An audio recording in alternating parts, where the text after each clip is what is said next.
د لوی او مهربانه خدای په سپېڅلي نامه درنو لیدونکو سلام د نن ورځ خبرونو ته ښه راغلاست.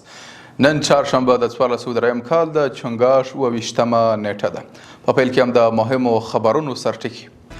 د هیواد په پلازمینه کې د پاسپورټ د خدمتونو د 3 نوو مرکزونو پرانیستل ټولې اړینې اسانتیاوې برابرې شوې دي.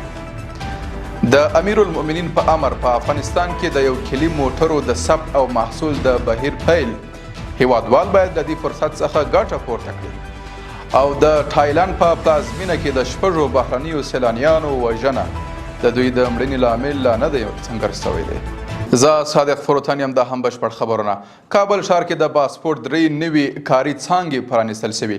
د دغو څانګو لومړی دارالمان کې پخواني پارلمان ته څیرمه، دویمه یې په قلعه زمان خان کې د شاداب ظفر په بلاکونو او دریمه یې په تنګي ترخیل کې د عدلیې وزارت د حقوقو ریاست په پخواني ودانۍ کې موقعیت لري. د پاسپورټ لوی رئیس عبدالکریم حسیب د یادو څانګو په پرانیست غونډه کې ویلي چې په دغو څانګو کې د نارینه او ښځینه‌وو لپاره ټولې اسانتیاوې برابرې شوې دي. د روسي هیواد یو شمېر پانګوالو او د قانونو متخصصینو د پنجشیر له والي حافظ محمد آغا حکیم سره په کتنه کې ویلي چې افغانستان کې د پانګونې رامنځته شوي ښه فرصت څخه په ګټې اخیستنې غواړي چې د پنجشیر په قانونو پانګونه وکړي.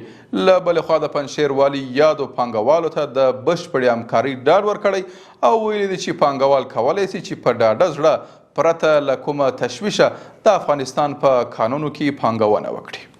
او په یو بل خبر کې مالیې وزارت د یوې خبرپاڼې په خپرولو سره ویلي چې د اعلی قدر امیرالمؤمنین حفظه الله د حکم او د کابینې پریکړې په اساس د هیواد په ګمرکونو کې د افغانستان 1 کلي موټرونو د ثبت او محصول پروسه پیل شوه.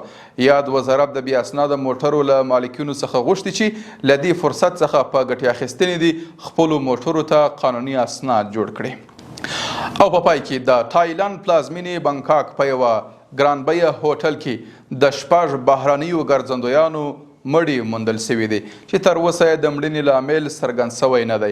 د یاد هیواد لومړي وزیر سریتا تاویسین امنیتي ادارو ته امر کړی چې د یاد هیواد د ګرځندویي پر صنعت د منفي اغیزو د لرې کولو لپاره دي ژر تر ژره دي د یاد پیښې هر اړخیزه پلټنه وکړي.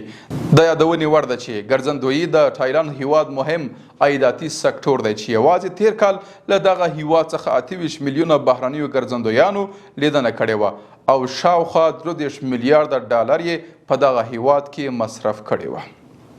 قدرمنو لیدونکو له ملتیا مننه. تر بیا ښه وخت او ښې چارې.